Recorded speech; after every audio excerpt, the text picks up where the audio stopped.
Hello दोस्तों, नमस्कार। इस वीडियो में हम आपको बताएंगे रीजनिंग के कुछ प्रश्न और उनको हल करने के शानदार तरीके। तो आइए बढ़ते हैं पहले प्रश्न की ओर। पहला प्रश्न आपके सामने रहा। यहाँ पर पूछा गया निम्नलिखित में से विषम को पहचानिए।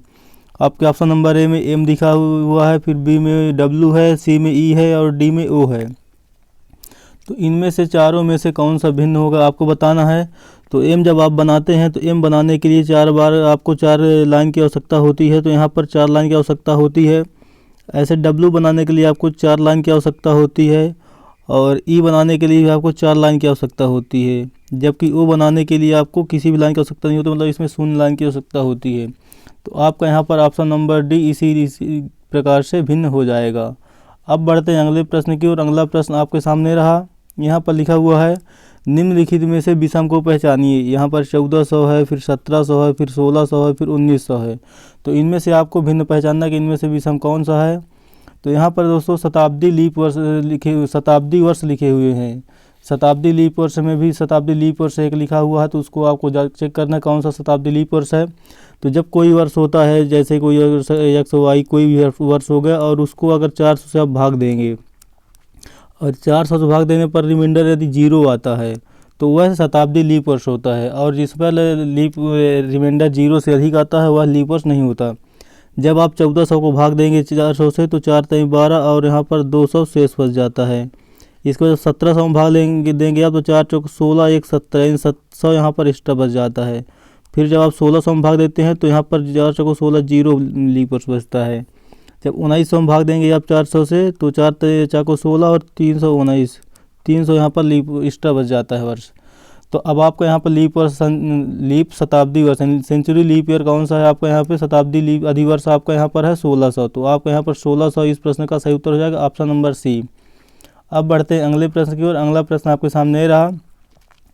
यहाँ पर लिखा हुआ है 5 + 7 + 2 बराबर यहाँ पर लिख दिया है आपका 7। फिर उसके बाद 6 + 2 + 6 बराबर लिख दिया 27। फिर 8 + 2 + 5 बराबर क्या होगा आपको बताना है।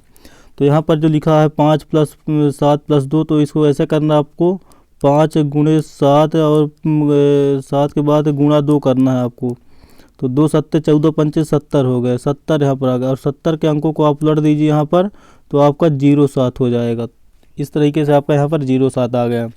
अब जो दूसरे स्टेप में लिखा हुआ था उसको भी चेक कर लीजिए। 6 और गुणे 2 करिए और गुणे 6 तो आपका क्या हो जाएगा 6 दूनी 12 6 72। यहाँ पर 72 आप 72 को उलट दीजिए आप तो यहाँ पर 27 आ जाएगा। अब ऐसे ही हमको करना है 8 गुणे 2 और गुणे 5। तो 5 दूना 10 और गुणे 8 10 8 80 80 होगा। 80 को उलटिए आप तो 0 और 8 यहाँ से निकल कर आ जाएगा। तो आपका यहाँ पर 0 8 इस प्रश्न का सही उत्तर होगा, जो कि आपके ऑप्शन नंबर यहाँ पर सी में लिखा हुआ है। अब बढ़ते हैं अगले प्रश्न की और। अगला प्रश्न आपके सामने रहा। यहाँ पर दिया हुआ है 35 + 37 बराबर 74। फिर 48 + 24 बराबर 96। फिर 26 + 16 बराबर क्या होगा आपको बताना है। तो यहाँ पर किया क्या गया है, पहले 35 और प्लस 37 को आपस में जोड़ लीजिए। इसके बाद इसी के अंतर को जोड़ना है इसमें। तो 35 और 37 का अंतर जो है वह इसमें जोड़ना है। तो आपको यहाँ से क्या निकलेगा 35 और 37 जब आप आपस में जोड़ेंगे तो 35 और 37 का योग करिए 7 5 12 की 2 हासिल आएंगे 3 3 6 1 7 और इनका अंतर कितना 35 और 37 का 2। तो +2 यहाँ पर जोड़ देंगे आप। जैसे आप +2 जोड़ देंगे तो 72 और 2 74 यहाँ से निकल कर आपका आ गया। अब आपको यहाँ पर करना है 48 और 24 को जोड़ना है। तो 48 और 24 जब आप जोड़ेंगे तो 72 हो जाएगा। 48 और 24 को जोड़ना है, 48 + 24 आपको करना है। इसके बाद फिर क्या जोड़ना है, इनके अंतर को 48 और अंतर 24 इसको आपको जोड़ना है। तो यहाँ से करके निकल 48 और 24 आपको 72 हो जाएगा और 48 24 का अंतर कितना है 24। तो 24 आपको जोड़ना पड़ेगा। तो यहाँ से आपका आ जाएगा 24 4 2 6 7 2 9 यानी 96 यहाँ से भी आपका आ गया। तो इस तरीके से आपका आ गया। अब आपको 26 और 16 के साथ वही स्टेप अपनाना है। तो 26 और + 16 पहले करेंगे, 26 16 को जोड़ देंगे, फिर प्लस क्या करेंगे इन दोनों के अंतर को 26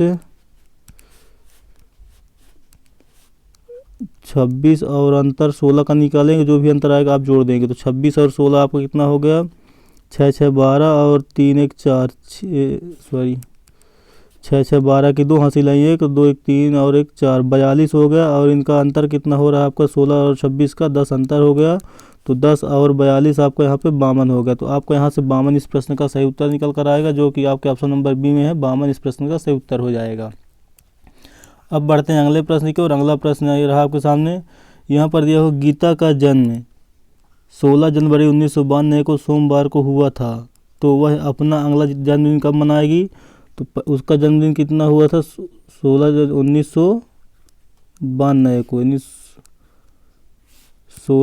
1992 को उसका जब जन्म हुआ, तो वह अपना अगला जन्मदिन कब मनाएगी? 16 जनवरी